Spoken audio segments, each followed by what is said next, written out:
uncut, unedited. Come on in. Happy lunch. Happy lunch. Happy lunch. Happy that you can spend your lunch with me. I got a couple of things going on for the audience. Some great information. Great information, people. I got some great information I want you guys to listen to. Thank you for tuning in. I want to give thanks for Teamwork Englewood for allowing me to come inside here and I just want to thank them for letting me to come and share with you guys and bring some great information. I got a great guest for you, and he's coming in, and I'm putting it on the screen. I tell you, matter of fact, we're gonna share the screen together. All right, fully free in the house. Yes, All sir. right, all right, brother Marlon. Hold on one second. I'm gonna wait till a few more people come in. At least about 50 people. People, I need you guys to do me a favor to share this video. Matter of fact, I'm getting ready to share it myself because this is some great information our dear brother is sharing with us. And Mark was telling me about some of the things that he do. And then I was like, wow, I didn't even know that. So I love information. I'm a student of information.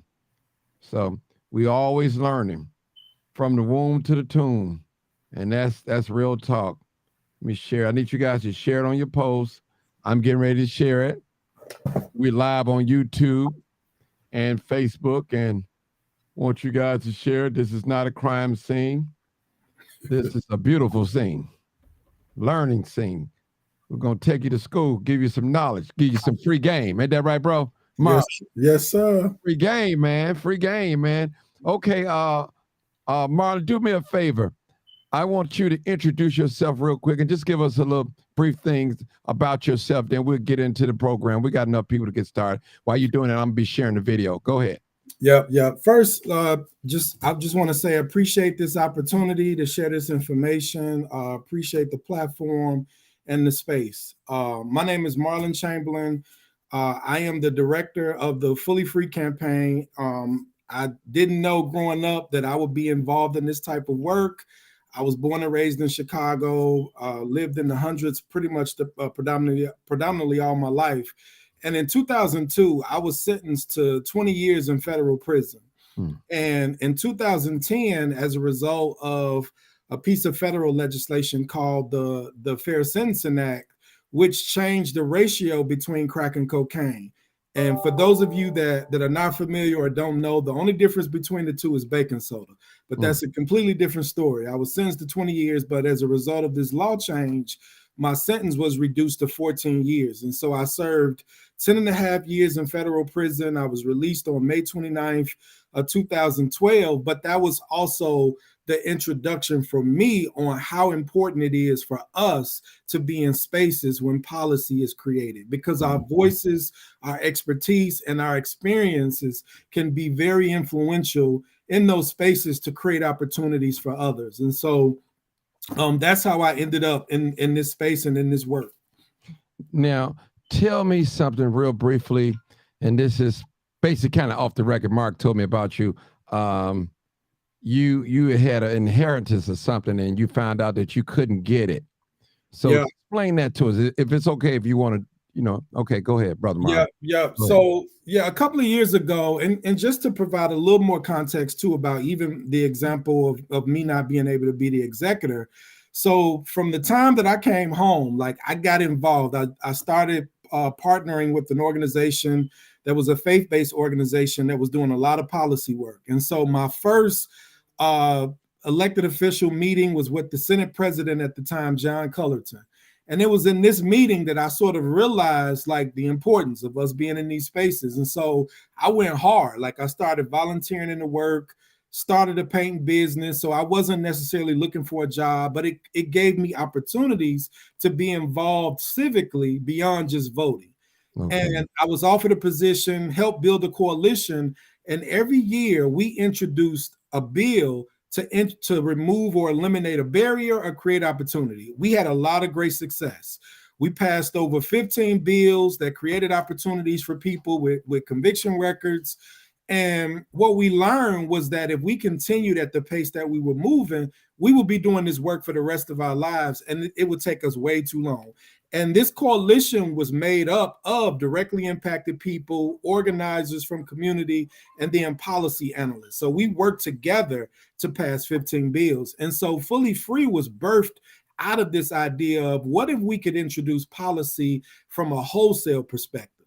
So what if we could identify 20 statutes that we could eliminate at one time versus introducing these one bill at a time? And so that's the work that we're doing now. And for me, I've been home 10 years, college student, employed, homeowner, married, everything. And a couple of years ago, my father passed away and appointed me the executor over his estate. Right now in Illinois, the Probate Act basically restricts anyone with the felony conviction from being the executor or administrator over an estate. So if a family member passes away and you are the next of kin, or someone wants to appoint you as the executor to manage their affairs in the state of Illinois, right now, we are restricted from doing so.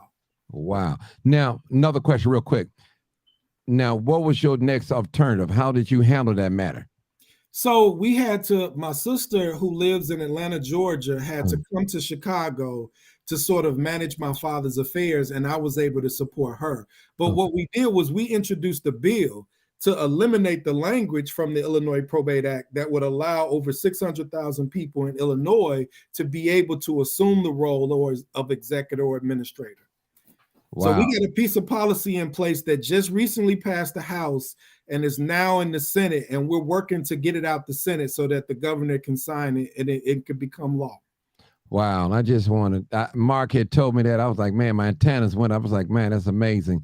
Okay, we can get on with the interview, even though that really wasn't a part of it. But I was so intrigued with that when Mark told me. And I was like, man, I'm not a felon, but it's good to know information. I help a lot of people. Yeah. And so that's good to have that information. So the first question I'm going to ask you, what are the goals of Fully Free campaign? What are your goals? So the goals for us and the Fully Free campaign is a statewide, multi-year campaign. So this is not a one-hitter quitter. Like, we're here for the long haul. So this is a multi-year, statewide. We're partnering with different organizations all across the state of Illinois. A report that we released called the Never Fully Free Report said that there's an estimated 3.3 million people in the state of Illinois with an arrest or conviction record.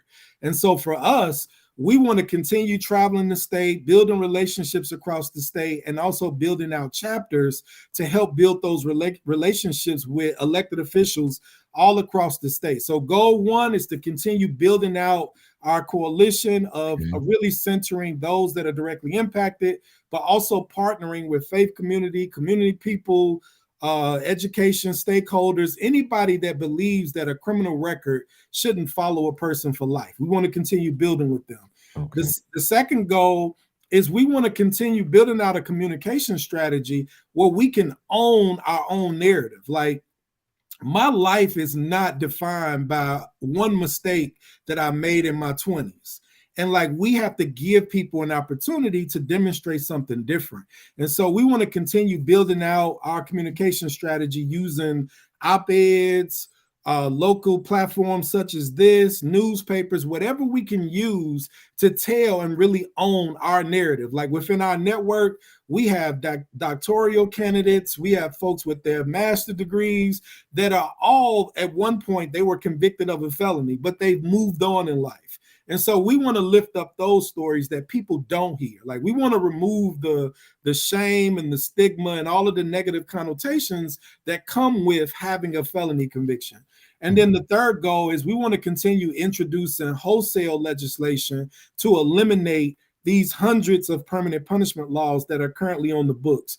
And we're really hoping to really sort of center the expertise of those that are directly impacted. So we also focus on leadership development and creating space for people to lead, to make mistakes, to learn the lessons from those mistakes. So we want to create spaces where people can learn that civic engagement goes beyond just voting, and that you can hold your elected officials accountable, that you can create a legislative agenda that you can create from start to finish, and then partner with your elected officials to move it across the finish line, and educating elected officials on how these issues are really impacting our community. So those are sort of like the three major high-level goals of the campaign.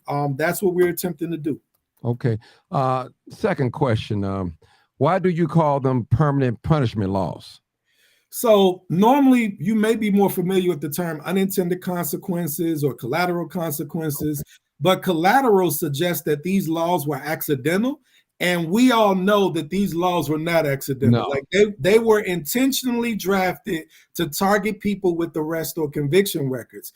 And so we decided to call them what they are, which is permanent punishment laws. I've been home 10 years. We have people that are a part of our networks that have been home 20, 30 years, but are still impacted by these laws that are in place that are hindering people from being able to move forward in life. Okay. Now I want to ask you, now during this program, if someone call in, would you answer the question or something? Because we do take callers. So Absolutely. let me put the call in number out there, people. Call in number 872-299-0808 or 872-297-6389. All right, now tell us, what success have you had so far? Question number 3. All right. So a couple of successes that we've had. We were able to launch the campaign in 12 different cities across the state, from Rockford to Aurora, Rock Island, Peoria, Champaign, East St. Louis. So we've met brothers and sisters all across the state that officially had some sort of launch event in community, basically saying that we support this campaign and that we're going to continue to do the work on the ground to help us reach each one of our goals. We've also hosted several lobby days where we were able to take over 100 people down to the Capitol to actually lobby legislators themselves. We introduced 2 bills, one being the FREE Act that will remove language from the Illinois Probate Act and allow people to be the executor over in the state. And then we also introduced our first wholesale piece of legislation called the Peace Act, which stands for Promoting Involvement and Empowerment Through Civic Engagement. And what we did was we identified 16 statutes that relate to civic engagement that basically restrict people from running for public office. As an older person, folks cannot be elected to join local school councils or boards. Folks cannot become a library trustee. So we identified 16 statutes that would give us an opportunity to run for public office or allow the community to say, hey, I want to elect Marlon as an older person. Like right now, we are not able to do so. And so we introduced a wholesale bill to eliminate those 16 barriers so that people can have an opportunity, if the community wants, to elect them as elected officials. I have a question, another question. This is a little bit off the topic. I just need a little education. What do you mean by wholesale bill? Because I'm not familiar with that term. So wholesale is simply saying, instead of introducing a bill to address one statute, we want to introduce a wholesale bill. So to give you an example, the civic engagement, the Peace Act, we identified 16 statutes, and the 3 solutions that we proposed was to remove sort of like the blanket barrier that says any felony basically disqualifies you to run for public office.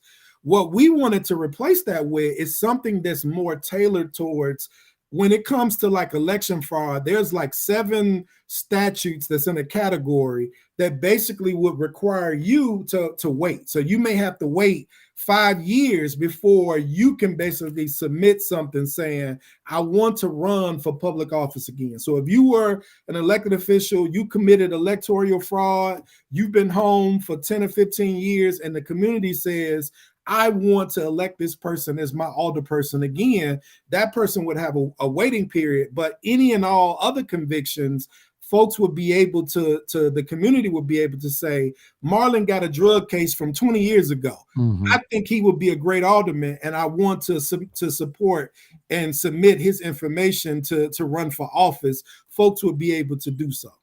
All right, Marlon. Look like you was in the law library when you was locked up, wasn't you? Or something. But I tell you, I have a caller, and I want to see what the caller wanted. Maybe it's a question. Hey, caller, caller 5685. What's your question? Caller? I was calling. Hello? Yeah, I'm here. Go ahead. Hey, Marty. Hey. I was calling because my mother got sick and I was trying to be her home health caregiver, but they told me I couldn't because I got locked up. Because I got locked up, but I had a felony, and that was in '85. I got out, and I got out in '90, and it's like they saying I can't help her. I can't become her caregiver because I got a felony on my background. Absolutely. Absolutely. So another thing that I would add, just to address what the caller just stated, there is a broad spectrum of laws. Like there are over 1,300 laws that create these permanent punishments, and it's not just employment and housing; it's public benefits, it's healthcare industry, it's occupational licensing, it's across the board. So there are a number of ways where people are restricted from, as the example she just gave, as from becoming a caregiver to take care of your family because of something that happened in the 80s. That's exactly what we're attempting to lift up and address. Okay. All right, caller. Anything else, caller? Caller? Thank y'all. I appreciate his information. Thank you. No problem. I want to give Have a beautiful day. Thank you. I want to give a shout out to my partner, Vera Giles Norris. She on the live. Thank you. You know Vera, Marlon. Yeah. All right. We're going to go to one of my questions. Next question is, what are the challenges? Yeah, what's going on?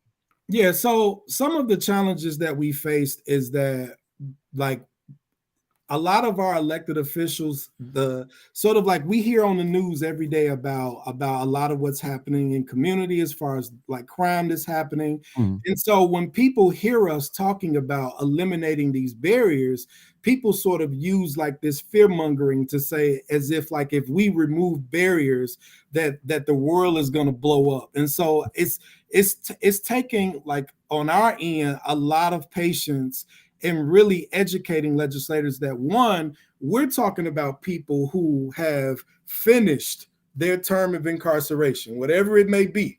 So we're not talking about people that are actively in the streets committing crimes. Like, there is an accountability system set up. If you commit a crime, you can be arrested and sent to prison.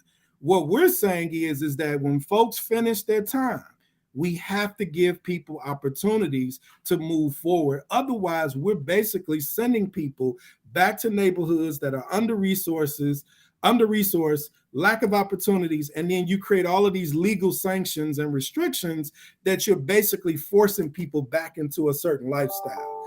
And so our argument is that we're talking about people that have completed their term of incarceration.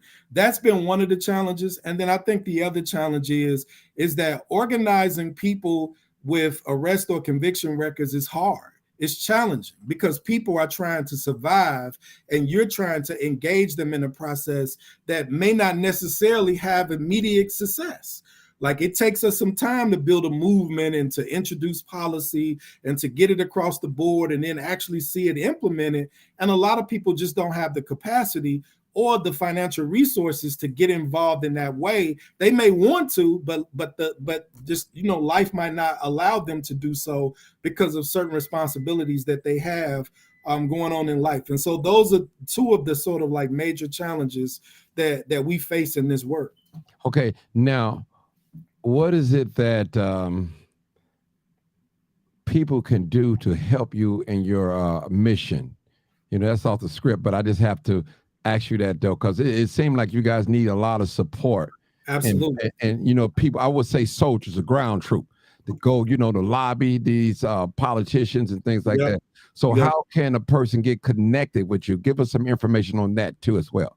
Yeah. So if anybody wants to get connected to the campaign, you can go to our website at fullyfree.org and sign up to receive campaign updates and action alerts. And so what happens is every time we host an event across the state or in Chicago, we send a email blast out to everybody that's signed up on the website. So that way people, if they want to show up and participate, they're able to. And then you can also connect to me directly.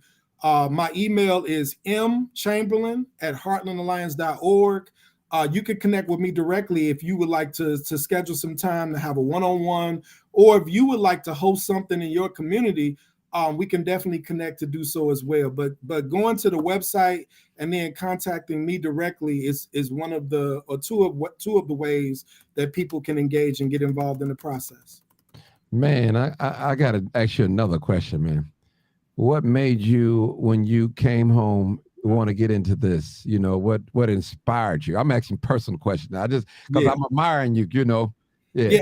It's funny because my prison experience actually motivated me, because it was the men in prison that mentored me and really challenged me to be different, that I appreciate. Like, I would not be who I am today if it wasn't for the men who invested in my life while I was incarcerated. And so that's the side that I think the public doesn't see or understand, that people in jail are not necessarily bad folks. People just made bad decisions. And so for me, just coming out and realizing that I couldn't chaperone my son on a school field trip, even though his teachers reached out and said, hey, we want you to take this trip with your son because we see how invested you are in your son's education, and you could potentially be a mentor to some of the kids at this school. And then I was denied this opportunity. Like, so for me, it was about, man, I see, and I'm not the anomaly. Like, there's a lot of great people that have been incarcerated that are doing great work in community that people need to hear and see. Hold up, Marlon. So you're telling me, now let me see, did I hear you correctly, that by you being a felon, just getting out, you couldn't ride on the school bus with your son on a field trip? Could not. Are you serious? Could not. Wow. Could not. So even when you think about how you sort of reintegrate back in your children's life, like, you can't go to the school and be a mentor or be a chaperone on a school field trip. It's a state law that basically says any felony conviction bars you from being able to do so. Wow, man, that had to be devastating when you found that out, didn't you? Yeah, absolutely. So things like that motivate me, though. Like, instead of getting upset and quitting and saying, oh man, I can't, it motivates me to say, how do we continue to lift up these issues so that when we talk about public safety, we can also talk about what real public safety looks like. And it looks like when you create opportunities for people, people will take them. And when you don't, you basically force a person's hand back in their environment with nothing new or no, like, even if you go to school, I mean, if you're in prison right now, there are certain jobs that you could work for years and then come home and you can't get the same job or get a license to assume the same job, even though you've developed all of these skills and all of what you need, you can't do it because of your record. Like, it just makes no sense at all. So you can work for a Fortune 500 company in prison, but when you come out, you can't work for them. Huh? You can't. Man, that is crazy. That is ridiculous. Wow. All right. I think it's the final question that I have on this list. What's next for your campaign? So again, we actually have a lobby day tomorrow. So a bunch of us will be going down to the Capitol to continue to push the FREE Act and try to push it through the Senate. We're also working on the Peace Act, which is the wholesale legislation, but we're going to continue to introduce legislation each year.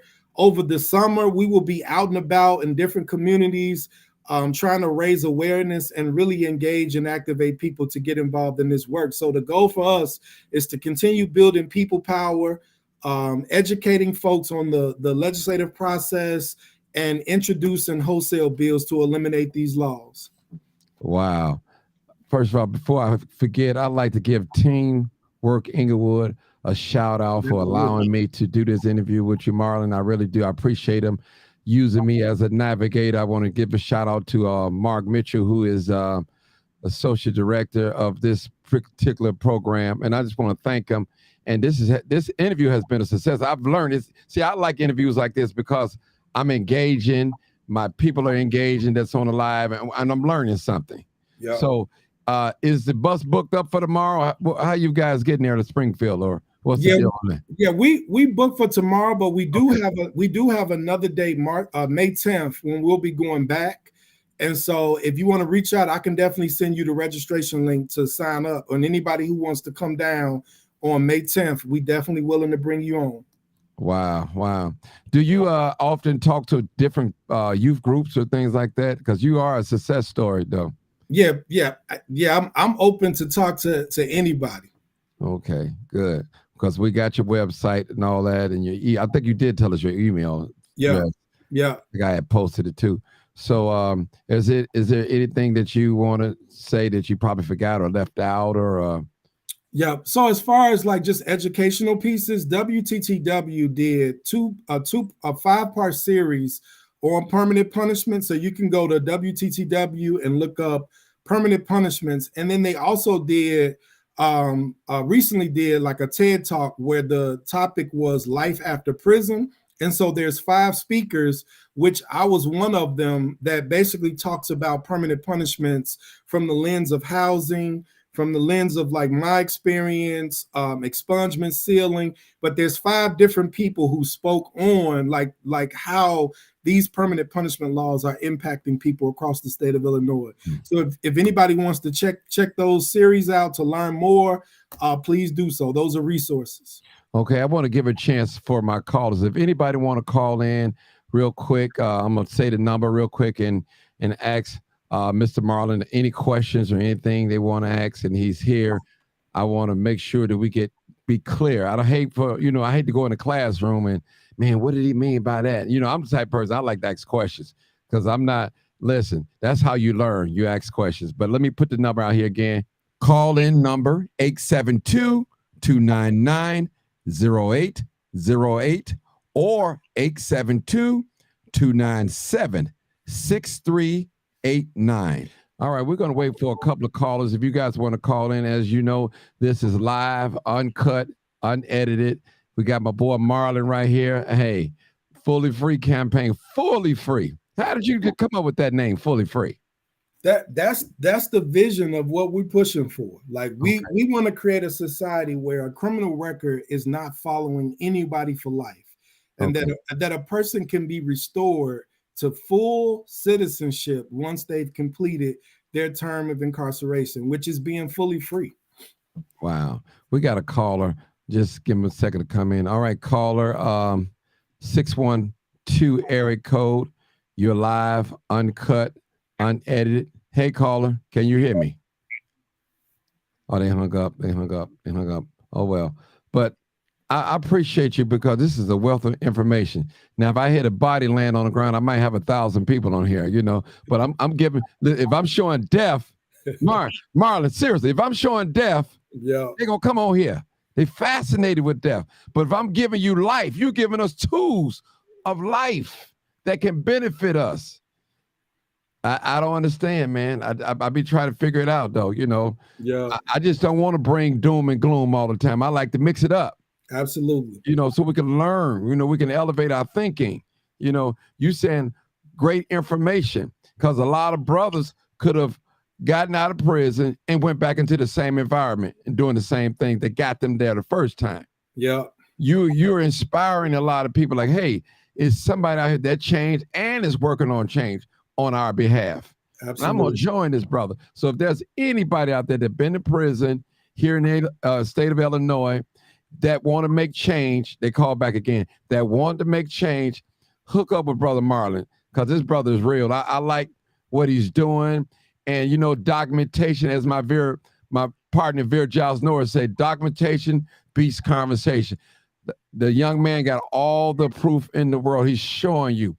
He experienced prison life. He's out experienced life. All right, man, I'll be right there. He's got himself educated, married, got his family going. Hey, man. Hey, caller, where you calling from? Caller? Marquis, Minneapolis, Minnesota. All right, come on. What question you got for us? How often do you guys do this? Because I'm a former incarcerated brother, and I actually work at a high school. And I would love to try to, tune in with you, brother, and see what's going on, because I represent change. I'm actually working in the space where George Floyd got murdered as well by the Minneapolis police, and I would love to connect with you, brother. Okay. Well, I'm gonna be honest with you. Let me say something real quick. Now, I'm just interviewing Marlon. I don't do, I'm not familiar with a lot of things. I know Teamwork Englewood, we do work with felons, ex-offenders, and things like helping find jobs and different like that here in Illinois. But Marlon has his own campaign going, which is he can give you the information how you get in contact with him, and maybe you guys can stretch this program in Minnesota. Go ahead, Marlon. No, absolutely. Look, the goal for us is to share this information with people all across the country. We actually have a partner organization in Minnesota that we've had some preliminary conversations about what the campaign could look like in Minnesota. So I'm definitely open. Like if you want to go to the website and sign up and connect with me, I'm definitely willing to meet and talk about how we can make it happen. Mm-hmm. Because you look familiar, man. I'm looking at you online and you look familiar. I work with the Minnesota Agape movement. What's the name of it? The Minnesota Agape movement, and we are the alternative to police in the George Floyd Square, where George Floyd got killed by Minneapolis police a couple years ago. Yeah, nice. I've been all over the country, man, since I've been home doing this work. So ain't no telling. We probably been in the space together, and just maybe that's what it is. Right.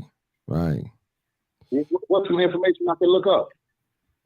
I'm going to put it up here now. I'm going to put it up on the screen. Okay, if you can see it on the screen right there. And also you can give me your your email address too as well too. Yeah. Is it a way I could put it in the chat? Yeah. If you're on Facebook, you just type it in, or YouTube, you can just type it in. Okay. Especially Facebook, you can just type it in on Facebook.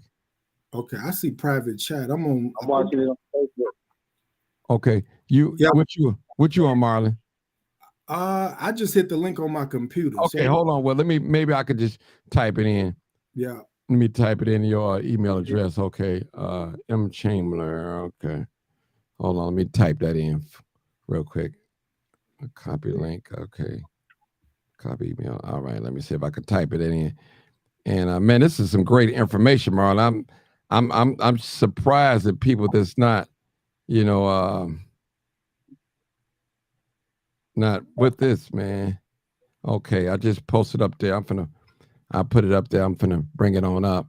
Okay, that's his website. I'm finna bring up his email real quick. And so how long your little organization, Marlon, been in existence? I'm talking about your little organization. I'm sorry. So the campaign has been around for almost, I think, like maybe 2.5 years now. Okay. That we've been doing this work. But like I said, I've been doing this work now for almost 10 years in community, in partnership with different organizations that are led by directly impacted people. But the campaign has been around for almost 2.5 years. Okay. Somebody asked a serious question. How do you think the white community should handle this matter after these males cornered and beat up living? Oh, that's something else. They asking. Yeah. That's another question. They ain't related to this. Okay. Yeah. The other thing that I didn't mention that we did with that was unique is that we actually analyzed every statute in Illinois code to identify these permanent punishment laws. So we have an Excel sheet with every statute that creates a permanent punishment law for people that we're using to create our legislative platform and strategy. And what we do is we spend a lot of time really investing in people and helping them understand like how we even start the process.